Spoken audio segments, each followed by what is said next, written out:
for me, it started over here in Lynn when I came over here when I was like 13. I used to see a lot of people roll around in groups, and they used to put a lot of fear in other people.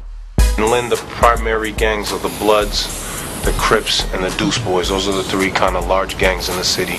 3,000 gang members in a city of 89,000. I don't know, all my cousins, everybody was soldiers, everybody was Deuce.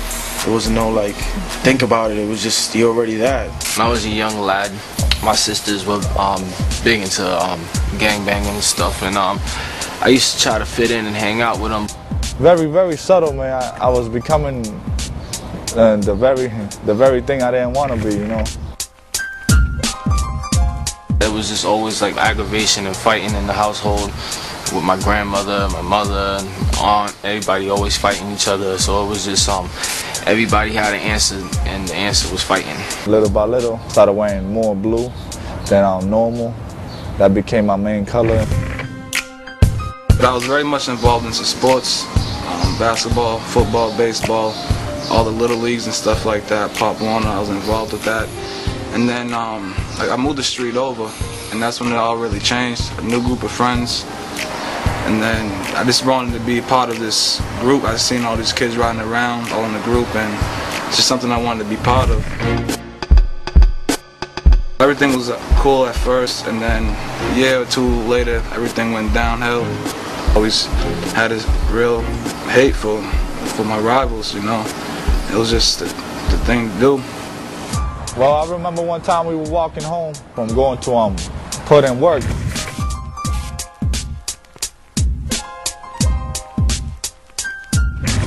And we were coming back over here to the east, where it was our territory.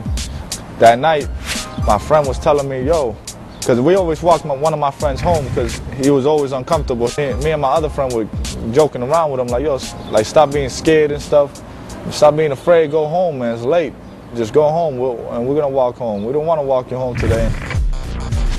So we finally gave in, and we were like, we'll walk you home. And as we're walking them home, I turn around and I see this group of people in red with machetes. You know, we counted to 3 and we just ran into a backyard and just started jumping fences. So they were circling around the block looking for us for a long time, so we had to hide for a while. That let us know, man, that you don't walk nowhere alone. Then I was 12 years old. Incident happened where some of the Bloods or whatever, they ended up giving one of my sisters a lot of E.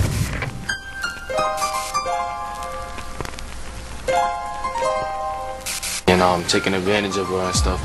So she ended up dying that night, and I felt that, well, now retribution has to occur. We have to do something about this. When I was 16, 17, my other sister Sinsadi, she ended up shooting herself in the head and killing herself. So that's when my whole life just started downward spiraling. I just started trying to kill myself a lot. Started doing a lot of drugs. I got shot, stabbed and stuff. So, and when you're in a gang, when you get shot and stabbed, people look at it as battle scars, man. You know, that's like a medal of honor. You know, I got stabbed and all. And that still didn't, you know, show me the light. I've been stabbed before a few times, you know. I lost my life once. They had to revive me. The cops finally caught up to me. All the crimes caught up to me, and I ended up getting locked up. There I was just all over again, gang and stuff again. I had to fight, prove myself. It was like being in a whole nother world in there. And I ended up, you know, going to jail, and I did some time. While I was in there, started same thing. Everything is a fighting situation. There's just nothing but fighting or whatever. So in there I had to make another name for myself, just like out here. I had to keep fighting in there and prove to everybody that I was a tough guy.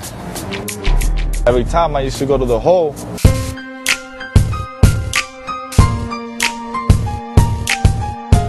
I used to feel aggravated that I was going to the hole, but there was a feeling of good, now I could relax.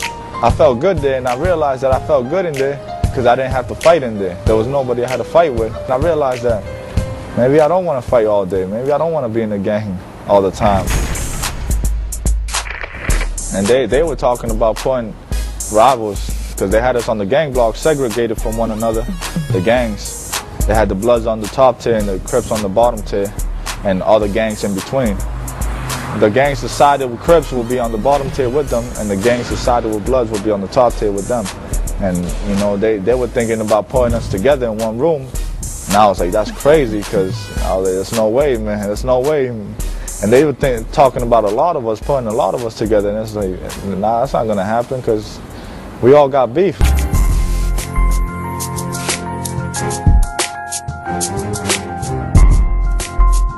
Still got mad beef, man. There's still stuff going on in the streets. And they were just like, oh no, we believe God's gonna do it. We believe it. And then they used to talk to us about it, and I was just like, man, you guys are crazy, man. Deuce boys, Crips, Bloods, all in the same room. You got 30 dudes in a room. It's crazy. The Friday came when it was gonna happen. It was on Thursday night. Everybody was talking about who they're gonna fight and who they're gonna set it on.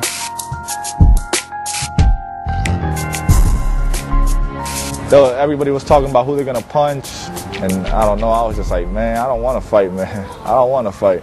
We were in a circle, and so I don't know what he mentioned. He said something ask for forgiveness or something.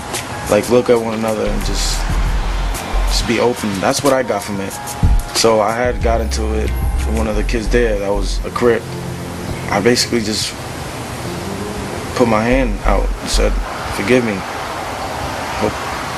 I forgive you. After that, we embraced, and it was a domino effect. Everybody just started getting into it. Everybody started apologizing. Basically, we swallowed our pride and just let our real feelings come out. Feels a lot better. I feel good, man. It feels good, because that Ready for Life thing extinguished all of my enemies, you know, made them all my friends. We knew right away that we had to build relationships and build trust with kind of people that were represented in those gangs in order to decrease violence and decrease crime and just really be able to give these young people a positive alternative. You know, I saw the truth, and man, when you see the truth, man, like the lies, man, doesn't stand, you know. It's really getting to know people, knowing that everybody's human beings. We all have the same feelings, you know. Like, this is for playing basketball. It started off with us. I would come with my friends, he'll come with his friends, and then we would just play each other. And then months down the line, we started interacting and switching up the teams. So it would be Bloods and Crips versus Bloods and Crips.